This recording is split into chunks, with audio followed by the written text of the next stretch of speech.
네, 같은 배에서 태어난 자녀라 해도 너무 다르다라는 것을 보게 되죠. 아니 저런 애가 어떻게 내 배에서 나왔을까 할 정도로 도무지 이해가 되지 않는 그런 행동을 할 때가 참으로 많죠. 근데 제가 이야기를 하려고 하니까 한 명밖에 놓으신 분들이 많으셔가지고 과연 이거 이해할 수 있을까? 그 하나가 전부라고 생각하니까요. 그래서 하나도 좋지만 힘들어도 두 명, 세 명 나와도 그게 하나님의 은혜 아닌가. 같은 배에도 똑같은 사람이 한 사람도 없다라는 거죠. 얼마나 다양하게 하나님께서 만드시는지 모릅니다. 특별히 그런 자녀 중에 마음이 가는 자녀가 어떤 자녀입니까? 약삭 빨아가지고 자기 것 잘 챙기는 그런 아이는 그래도 괜찮죠. 그런데 참 바보처럼 자기 것도 못 챙기고 남마다 당하기만 하는 그 아이를 보면요, 특별히 마음이 가죠. 참 한심하기도 하지만 더 챙겨줘야 되겠다라는 그런 생각을 가지는 자녀들이 분명히 있습니다. 우리가 보기에는 제 자녀는 어떻게 정말 잘 살 수 있을까? 어떤 자녀를 보면 쟤는 그냥 내가 마음 놓아도 되겠다라고 할 수 있지만 어떤 자녀는 참 근심이 되고 또 마음이 가는 그런 자녀가 있죠. 어떤 사람 그럽니다. 어릴 때 일을 많이 한 친구, 아르바이트를 많이 한 친구가요, 직장 생활 잘한대요. 그래서 눈치밥을 많이 먹어서 그런지 뭘 이야기하면 분위기 파악을 잘하는 거죠. 사람들의 심리를 잘하니까 그게 맞춰서 잘 이렇게 알아서 하니까 사랑을 받는데요. 근데 반면에 답답한 사람 친구도 있는 겁니다. 뭘 시켜도 제대로 잘 못해요. 뭘 이렇게 바쁜 상황에는 융통성을 좀 발휘해야 되는데 막 고지식 해가지고 막 설명서를 일일이 보면서 막 그런 친구를 보면 많이 답답한 것을 여러분 보게 되죠. 근데 그런 친구들을 보면요, 대부분 어릴 때 일을 별로 안 했어요. 아르바이트도 별로 안 해보고 그냥 쭉 그렇게 자라다가 갑자기 사회에 딱 나와보니까 사회는 어떻습니까? 검증하는 곳이지, 내가 잘 못했을 때 나를 어떻게 교육시키고 잘 이끌어가는 데가 아니잖아요. 지금까지 잘 해왔다고 생각되고 이제는 네 능력 검증해봐라 라고 하는데 그때 막 실수를 하고 뭐 그때 배우는 것처럼 하면요, 얼마나 여러분 낭패입니까? 근데 그런 친구들에 대해 보니까 부모의 온실 속에 막 그런 자란 자녀들이 대부분 여러분 사회생활 하는 게 참 힘들어하는 것을 보게 됩니다. 그렇다고 지금 다시 또 이렇게 일을 시킬 수도 없고요. 근데 여러분 중요한 것은요, 시간의 문제인 겁니다. 빨리 간다고 잘 되는 것도 아니고 느리게 간다고 잘 안 되는 것도 아닙니다. 중요한 것은요, 끝까지 가는 게 중요합니다. 마지막까지 가는 게 중요합니다. 아무리 여러분 빨리 여러분 잘해가지고 칭찬받고 일을 잘해도 여러분 중간에 스톱하면 아무 의미가 없는 겁니다. 잘 못해도 여러분 한 걸음 한 걸음 계속해서 나아가서 마지막까지 가는 때 그때 뭔가 여러분 열매가 여러분 있는 것 아닙니까? 지금은 천천히 가도 그 시간들이 모이고 쌓여서 나를 단단하게 하는 그때에 여러분 그것이 폭발할 때가 분명히 있는 겁니다. 그러니까 여러분 늦게 가도 괜찮습니다. 지금은 잘 못해도 여러분 괜찮습니다. 그 자녀가 하나님의 손에 있다 그러면요, 마지막까지 가게 되면요, 하나님의 그 손 안에서 잘 여러분 되어질 것이기 때문에 중요한 것은 어떻게 하든 우리 자녀를 부모의 하나님의 그 품 안에 있게 하기 위해서 여러분 어떤 노력을 다해야 되는 거예요. 뭐 구워 삶든지 뭘 이렇게 줘가지고 있든지 뭐 어떻게든 이 자리에 여러분 붙어놔야, 그래야 여러분 그 하나님의 어떤 이 계획하신 가운데 여러분 나아갈 수가 여러분 있는 거죠. 그래서 여러분 성격이 좀 유약해도 괜찮습니다. 어떤 친구는 막 너무 우유부단하다고 하는 사람이 있어요. 그게 여러분 나쁜 것도 아니에요. 여러분 어떻게 보면. 그리고 어떤 사람은 막 답답해하고 아니 그렇게 빨리 결정 못하고 뭐 하나 보면요, 여러분 결정을 못해. 이것도 좋고 저것도 좋게 보이고 뭐 하나 하려면 시간도 너무 오래 걸려요. 급한 사람은요 답답하죠. 근데 그런 사람이요 나중에 보면요 실수가 적습니다. 실패를 잘 안 합니다. 고민하고 고민하는 가운데 결정했기 때문에 거기에 대해서 더 이상 후회도 여러분 안 하게 되는 거죠. 그래서 여러분 우유부단하다라고 나쁜 건 아닙니다. 단지 시간이 필요한 거고 기다려줄 사람이 필요한 거지 괜찮은 거죠. 오늘 말씀에 나오는 이삭도 그렇잖아요. 여러분 믿음의 조상이라고 하는 아브라함, 이삭, 야곱 셋 중에 가장 유약한 성품 아닙니까? 어떻게 보면 좋은 말로는 그냥 무난하다고 생각되지만요. 어떤 편으로 보면 좀 이렇게 약간은 좀 이렇게 유약한, 연약한 그런 사람이 이삭 여러분 아닐까요? 왜냐하면 여러분 이삭이 여러분 태어난 배경이 어떻습니까? 여러분 사람의 성품은요 갑자기 만들어진 게 아니거든요. 물론 태어나면서 갖춰진 것도 있지만 환경 분위기도 너무 중요합니다. 거기서 여러분 성품이 만들어져 가는데 여러분 이삭은 어떻습니까? 태어났는데 아버지 어머니가 할아버지야. 80이 넘었는데 여러분 그 아버지를 보면 어떤 마음이 들까요? 뭔가 나이가 조금 비슷하고 좀 그래야 뭔가 비비기 들어야도 할 텐데 이미 태어나자마자 아버지 어머니는 할아버지 할머니야. 그러니까 뭘 이게 꼼짝없이 뭘 말을 못하는 겁니다. 그냥 하라는 대로 할 수밖에 없는 그냥 그 기회에 눌려가지고 여러분 젊은 부모들이야 뭐 이제 처음 이렇게 자녀를 키운 거니까 실수도 하고 실패도 하고 막 이렇게 하고 저렇게도 해보는데 여러분 80이 넘었잖아요. 이제 뭐 실패할 거 있습니까? 이미 다 이렇게 인생을 다 봤기 때문에 이렇게 가면 돼 라고 그냥 그렇게 정하면 그냥 가야 되는 거예요. 아이들도 이삭도 그렇지 않겠습니까? 뭐 비슷하여야 뭐 자기한테 뭐 이렇게 할 텐데 이미 여러분 나이가 너무너무 많이 들어버리니까 아무 이야기도 못 꺼내는 겁니다. 자기 생각도. 여러분 그런 환경에서 이삭이 여러분 지금 자란 겁니다. 근데 여러분 어떤 일이 일어났습니까? 자기가 보는 눈앞에서 아버지가 어떻게 했습니까? 모리아 산으로 여러분 끌고 가가지고 포수로 결박하고 그걸 여러분 이삭이 여러분이야 생각해 보십시오. 아버지가 갑자기 내 발을 막 묶어가지고 포박에 꼼짝도 못하게 막 소처럼 끌고 가다가 저 산 위에서 여러분 짐승들을 태워주는 그 제단위에 올려놓는 겁니다. 그러면 어떨까요? 야 여기서 뭐 신기한 일을 하나 아버지가 베풀어주나 나 기쁘게 하려고 하거나 그렇게 생각할까요? 아니 아버지가 왜 저럴까? 분명히 여기는 태워주기는 제단인데 아니 아버지를 나를 태운다고? 여러분 아브라함에게는 믿음을 시험당하는 시험을 테스트 받는 장면이지만 이삭은 어떻습니까? 이삭은 아무것도 아닌 겁니다. 이삭은 여러분 하나님께서 뭐라고 했습니까? 내가 너희 아버지의 믿음을 테스트할 테니까 너 그리 알아라 라고 이야기했습니까? 아무것도 모르는 채 끌려갔습니다. 아무것도 모르는 그 제단 앞에 여러분 죽음 앞에 여러분 서 있습니다. 그것도 자기 눈 앞에서요. 아버지가 칼을 들고 자기를 죽이려고 할 때. 그럼 이삭은 여러분 정상적으로 이게 생각할 수 있을까요? 여러분이 이삭이라면 어떤 마음을 가질까요? 야 믿을 사람 한 사람도 없네. 그렇게 생각 안 하겠습니까?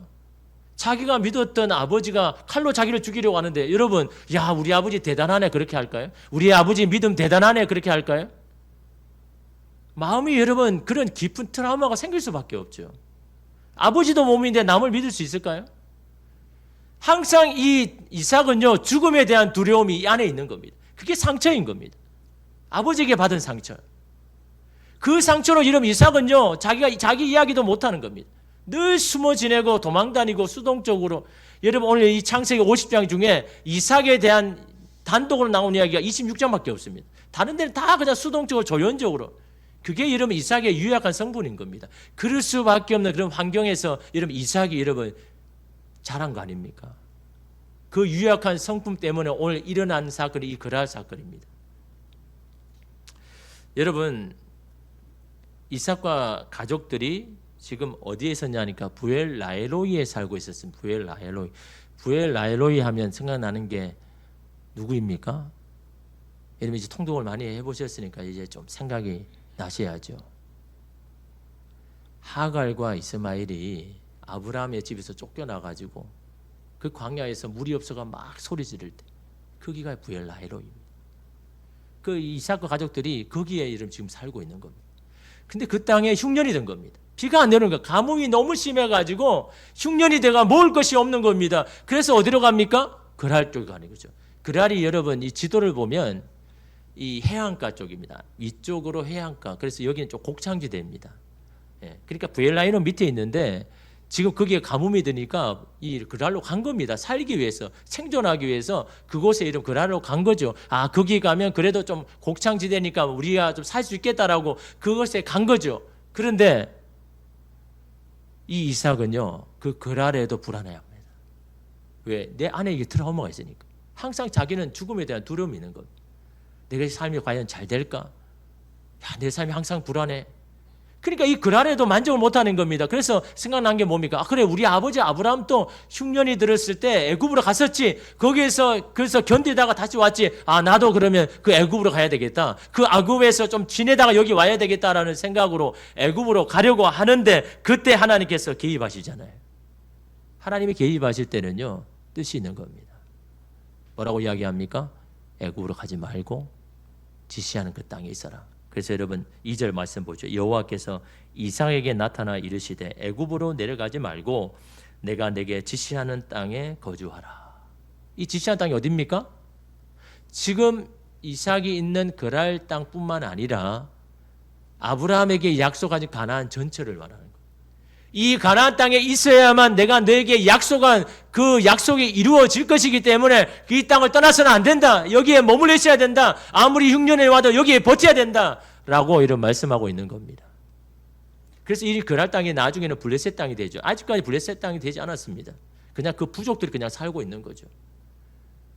그 땅에서 머물러라는 거죠. 근데 말만 하십니까? 약속까지 주시잖아요. 그래서 하나님은요, 뭔가 말씀할 때 그냥 주시는 분이 아닙니다. 약속의 말씀도 다 주시죠. 여러분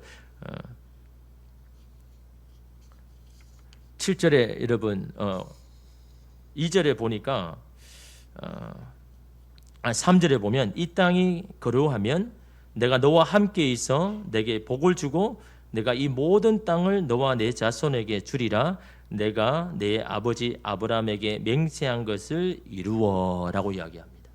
네가 이 땅에만 머물기만 하면 아브라함에게 약속하신 땅과 자손을 내게 줄 거다. 내가 이룰 것이다. 나의 열심으로 이룰 거다. 그러니 네 현실이 어려워도 여기에서 버텨라. 이 흉년을 이겨내라. 라고 이런 말씀을 하는 거죠. 그래서 이삭이 이 그랄 땅에 머물게 되는데 문제는 어디서 일어납니까?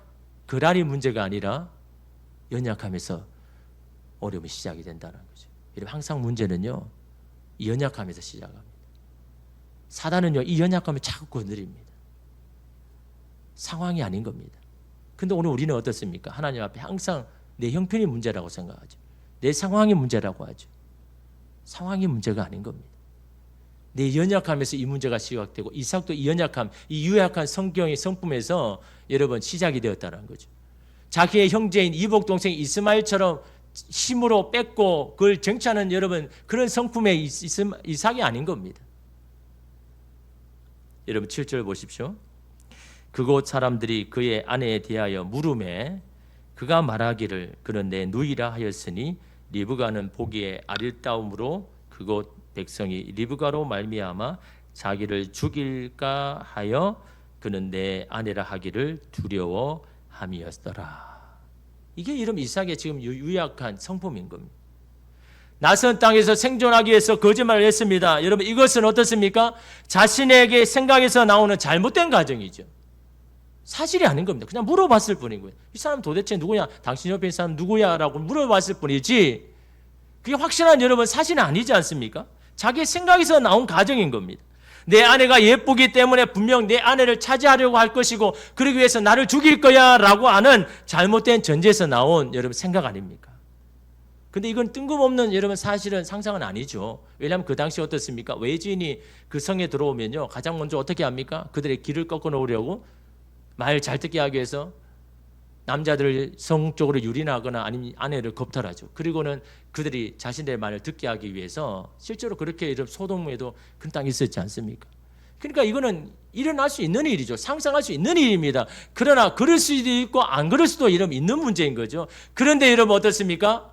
이삭은 그 사실로 받아들이는 겁니다. 뭐로 인해서요? 자기의 유약한 성품 때문에. 항상 내 안에 있는 두려움의 죽음에 대한 두려움의 트라우마 때문에. 일이 잘못된 건 아니야. 이것으로 나는 죽을 수 있는 건 아니야 라고 하는 그 유약한 성모에서 나오는 잘못된 이 가정. 그래서 이걸 왜곡된 전제라고 이야기합니다. 그 왜곡된 전제에서 뭐가 나옵니까? 잘못된 선택이 나오는 거죠. 여러분 사람은요 그냥 선택하는 게 갑자기 나오는 게 아닌 겁니다. 내 안에 있는 생각에 의해서 여러분 선택이 나와지는 것을 여러분 이삭을 통해서 우리는 보게 되죠. 하나님께서 분명 약속하셨지 않습니까? 애굽으로 내려가지 말고 이곳에 머물면 복을 주겠다고 땅과 자손을 주겠다고 약속하셨잖아요. 땅과 자손을 주시는 하나님이 여러분 여기에서 죽게 내버려 주시겠습니까? 그것이 여러분 이삭에게 주시는 여러분 약속인데, 현실과 하나님의 약속 사이에서 이삭이 갈등한 것은 여러분 무엇입니까? 자신의 연약함 때문이죠. 오늘 우리도 마찬가지입니다. 하나님의 약속이 현실 앞에 희미해지고 현실을 바탕으로 잘못된 가정을 가지면요, 오늘 우리 또한 이삭처럼 낭패를 당할 수도 있는 겁니다.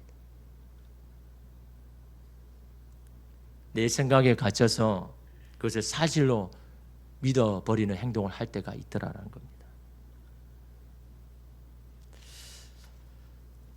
그런데 여러분, 거짓말은 나중에 다 들통이 나죠. 그게 이런 하나님의 뜻일 수도 있죠. 그래서 이 사람을 완전히 바꾸려고는 하나님의 여러분 개입하심일 수도 있는 겁니다. 여러분, 그랄의 족장인 아비멜렉이 그걸 몰랐을까요? 나중에 보니까 막 누이인데 서로 껴안고 막 그러는 겁니다. 그 나중에 알게 된 거죠. 여러분 9절 보십시오. 이에 아비멜렉이 이삭을 불러 이르되 그가 분명히 내 아내거늘 어찌 내 누이라 하였느냐. 이삭이 그에게 대답하되 내 생각에 그로 말미암아 내가 죽게 될까 두려워하였음이로라. 뭐라고요? 내 생각에. 내 생각에서 나온 내 결정입니다. 거짓말입니다. 내가 살기 위해서 그렇게 한 겁니다. 라고 이렇게 이야기하죠. 항상 여러분 왜곡된 전제는 어떻습니까? 내 생각에서 자꾸 나오는 겁니다. 하나님의 생각에, 하나님의 뜻에, 하나님의 약속이 이렇게 했습니다라고 하지 않고 내 생각에 라고 이야기합니다. 거기에서 잘못된 선택이 항상 나오게 되어 있는 겁니다. 여러분 어떤 생각을 가질 때 한번 여러분 비교를 해봐야죠. 정말 하나님도 그걸 원하시는가? 정말 하나님께서 약속하신 그것도 맞냐라고 확인을 해야죠. 그리고 여러분 그렇게 선택해야 되는데 항상 내 생각으로 생각합니다. 내 생각으로 내 안에 있는 두려움과 내 안에 이런 불안한 그 마음이 먼저 내가 먼저 선택하게 만들죠. 하나님이 절대로 그렇게 하지도 않은데. 그가 설정한 전제가 뭡니까? 내 안에는 빼앗길 수 있다라는 이 가정이에요. 하나님께서 분명히 지켜주시겠다 약속했는데 불구하고 나의 이 연약한 내 안에 있는 상처가요, 내 안에는 빼앗길 수 있겠다라고 이 전제를 하는 겁니다. 그러니까 그걸 보니까 어떻습니까? 나는 내가 내 고향도 아니고 내 그라운드도 아니고 내 아내는 너무나 예쁘고 나는 내 아내를 지켜낼 힘도 없고 계속 자기의 어떤 능력, 자기의 그것만 상황을 바라보는 겁니다. 그래서 자기가 살 수 있는 길이 뭡니까? 나도 살고 아내도 계속 유지할 수 있는 이런 방법을 뭐라고 생각합니까? 거짓말이라고 하는 겁니다. 속이는 것이라고 합니다. 그래야 내가 살 것이라고 이런 생각을 하게 되는 것 아닙니까? 여러분 이스라엘 백성도 이런 왜곡된 전제를 가진 거죠. 우리는 하나님의 백성이니까 하나님 우리를 놓지 않을 거야. 하나님 우리에게 축복하기 때문에 우리는 망하지 않을 거야. 절대로 그러지 않을 거야. 물론 맞는 말이죠. 하나님 그렇게 약속하셨으니까. 그러나 그것이 전제로 되어서는 안 된다라는 겁니다. 그것이 모든 죄의 면죄부가 될 수 없다라는 겁니다. 하나님의 편에서는 긍휼히 여기시고 사랑하셔서 그런 은혜를 베풀어 주시지만 이스라엘 편에서는 그걸 당연하게 여겨서는 안 된다라는 겁니다. 이 왜곡된 전제가 그들로 하여금 어떤 죄를 지어도 하나님의 약속은 변함이 없기에 괜찮다고 생각하는 것이죠.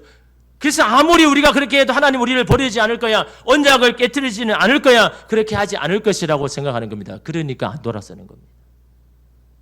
하나님께서 여러분 선지자를 얼마나 많이 보냈습니까? 네 마음을 새롭게 하고 내 이 마음을 나에게 달라고, 세상에 빼앗긴 마음 가져오라고 계속 이야기하는데 그들이 듣습니까? 뭘 전제로 하니까요? 하나님께서 내게 베풀어 주시는 긍휼을 전제로 하는 게 아니라 우리가 어떤 죄를 지어도 하나님은 나를 지켜줄 것이라는 그것을 전제로 자꾸 하니까요, 안 되는 겁니다. 결국 이스라엘이 어떻게 합니까? 아수르와 바벨론에 망하게 되죠. 여러분 우리는 알잖아요. 하나님 언약을 깨트린 게 아니라는 걸. 아수르와 바벨론을 통해서 다시 하나님의 언약의 백성으로 세우기 위함이라는 것을. 근데 왜 여러분은 이스라엘 백성에게만 적용합니까? 오늘 우리에게도 적용해야죠. 내가 하나님의 백성, 내가 구원받은 백성, 그 구원이 영원합니다. 맞습니다. 그러나 그것이 당연하게 여기서는 안 된다라는 겁니다. 은혜로 받은 구원 아닙니까? 자격 없는 자가 받은 구원 아닙니까? 구원을 하나님의 은혜로 전제로 해야만 우리는 하나님 앞에 겸손하게 살 수가 있는 겁니다. 내가 한 것을 내세우지 아니하고 하나님의 앞에 내를 자랑하지 않을 겁니다.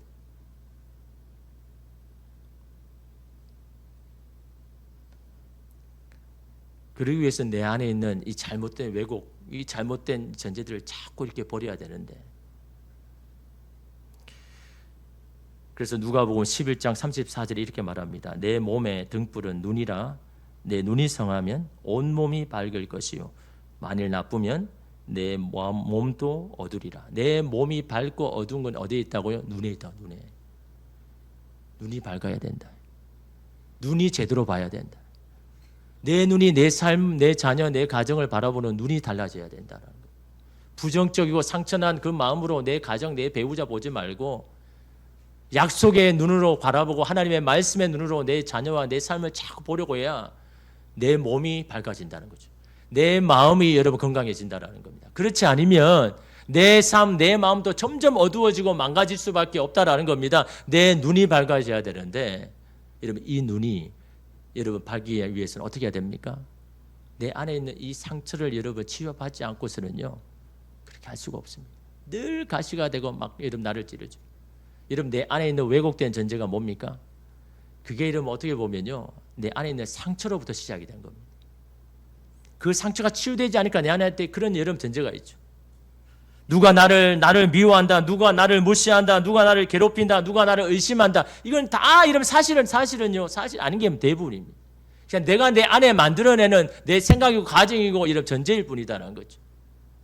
치유받지 못한 내 마음에 상처가 있기 때문에. 여러분 이 상처가 어떻게 치유받을까요? 내 안에 있는 가시가 언제 뽑혀질까요? 상처는요 더 큰 사랑으로만 치유되는 겁니다. 나의 연약함에도 불구하고 베풀어주는 그 사랑 때문에 여러분 내 안에 있는 상처가 치유되는 겁니다. 야, 너는 이런 잘못이야, 너 이것 때문에 안 되라고 아무리 지적해 보십시오. 그래서 오히려 우리 안에 있는 가시를 더 크게 만드는 겁니다. 그럼에도 불구하고 사랑해주고 덮어주고 용서해주고 품어줄 때 사람은 여러분 받아들이는 존재잖아요. 내가 뭘 받아들이냐에 따라서 내 마음이 달라지는 거예요. 나는 계속해서 뭔가를 정죄당하고 막 혼만 받은 사람은요 내 마음이 이렇게 그것밖에 쌓이지 않는 겁니다. 근데 사람은요 받아들이는 존재입니다. 사랑을 계속 받아들이고 호의를 계속 받아들이고 용서를 받아들이면요 그 사랑과 그 용서에 내 마음에 있는 상처들이 하나씩 다 치유가 됩니다. 왜 저 사람이 저렇게 할까라고 생각하지 말고 저 사람 안에 있는 상처가 뭔가, 자신의 의지로도 할 수 없는 일들을 왜 저렇게 계속하는가는요 그 안에 있는 여러분 자기가 어떻게 할 수 없는 상처가 있기 때문인 겁니다. 그 가시가 있기 때문에 자기가 원하지 않아도 계속 하게 되는 이유가 바로 거기에 있는 겁니다. 여러분 그 사람의 행동만 바라보지 말고 그 사람 안에 있는 자기가 어쩔 수 없는 상처를 봐야 되는 거죠. 그 상처를 보면서 하나님 앞에 기도해야죠. 하나님 주의 그 크신 사랑으로 저 사람 안에 있는 상처를 하나님 덮으시고 치료해달라고. 그래야 여러분 그 상처에서 벗어나야 눈이 달라집니다. 마음이 달라집니다. 세상을 보는 눈이 달라지고 가정을 보는 눈이 달라지고 자녀를 보는 눈이 달라지는데 내 안에 상처가 치유되지 않으면 그 상처의 가시로 계속해서 보는 겁니다. 그래서 여러분 하나님 어떻게 합니까? 이 이삭을 얼마나 부끄러울까요? 야, 네 하나 살려고 이렇게 거짓말하느냐? 네 아내를 어떻게 누이라고 이렇게 속이느냐? 그러고도 네가 남자냐? 막 이런 이야기를 안 들었겠습니까? 얼마나 부끄러울까요?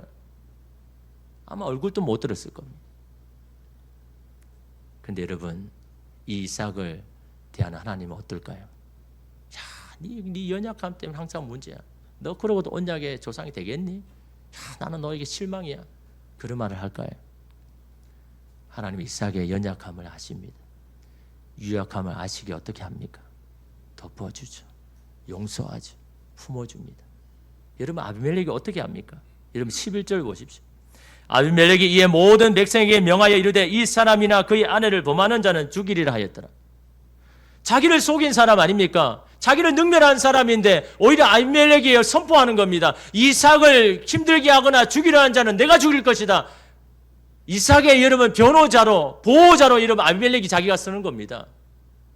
하나님께서 아비멜렉에게 관대한 마음을 주셔서 이삭이 거짓을 했음에도 불구하고 살 수 있도록 그 하나님 또 어떻게 합니까?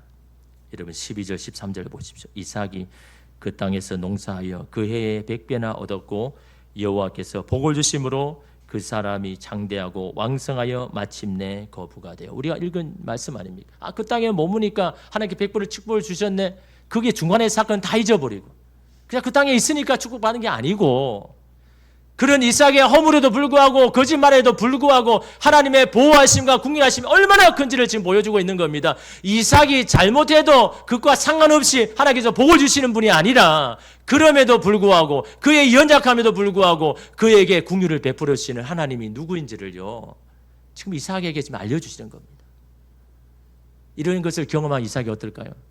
자기 안에는 늘 죽음에 대한 두려움이 있는데 누구에 대해서 믿음고 신뢰할 수도 없는 그런 마음에 있는 여러분, 이 이삭의 마음을 하나님 어떻게 바꿔가십니까? 야, 내가 거짓말해도 저 아비멜렉이 나를 도와주려고 하네. 점점 여러분 사람과 사람의 세상에서 마음이 열리기 시작하는 거예요. 내가 이렇게 잘못을 했는데도 불구하고 하나님 앞에 부끄러운 일을 했어도 하나님께서 나를 이렇게 사랑하시고 이 땅에 머무른 것만 해도 하나님께서 나를 축복하시네. 야, 하나님은 나의 모든 허물도 덮으시는 분이네. 하나님이 내가 정말 의지할 분이네. 하나님의 그 궁휼하심 때문에요. 이삭은 점점 하나님에 대해서 알아가고 그 마음이 여러분 치유되는 것을 오늘 본문이 이런 말씀하고 이런 있지 않습니까? 그래서 여러분 출애굽 33장 19절 보십시오. 여호와께서 이르시되 내가 내 모든 선한 것을 내 앞으로 지나가게 하고 이게 무슨 말입니까? 하나님의 선한 것을 그에게 나타내시고 보여주신다는 거예요. 하나님이 얼마나 선하신 분입니까? 궁휼을 베풀어 주신다는 거예요. 허물에도 불구하고. 왜요? 여호와의 이름을 내 앞에 선포하리라. 하나님 어떤 분이신지를 알게 하기 위해서. 그러면서 이런 말씀하시죠. 나는 은혜 베풀 자에게 은혜를 베풀고 궁휼히 여길 자에게 궁휼을 베푸느니라. 은혜가 필요한 자가 누구인지를 알고 궁휼을 베풀 자가 누구인지를 하나님 너무나 잘 아시더라고요. 그래서 하나님 똑같이 대하시는 게 아니라 완악한 자에게는 징계라 회초리를 때려서라도 데려오게 만들고 정말 유약하고 연약한 그 사람에게는요 궁휼을 먼저 베푸시고 은혜를 베풀어 주셔서 그 사람과 그 은혜 앞에서 하나님의 사랑을 알게 하시는 것이 하나님이시다. 오늘 우리는 우리의 감정으로 사람을 대하지만 하나님은요 오늘 우리는 너무너무나 잘 아시기 때문에 우리의 상황과 형편을 아시고 거기에 따라서 우리를 다스리고 인도하시는 분이 하나님이심을 오늘 이삭을 통해서 오늘 우리가 바라봅니다. 여러분 누구에게나 부족한 부분이 있죠. 연약한 없는 사람이 어디 있습니까? 그럼에도 여러분의 그 연약함 때문에 넘어지거나 자책하거나 실망하지 마십시오. 그럴 때마다 약속의 하나님 바라보고 궁휼의 하나님 앞에 여러분 나아가시기를 바랍니다. 여러분의 이런 상처를 그냥 아픔으로 남겨두지 말고 그 모든 아픔도 품어주시는 하나님의 그 궁휼하심 앞에 나아가서 치유함받고 회복되어서 다시 그 약속의 자리에 나아가서 주님으로 다시 일어섭니다.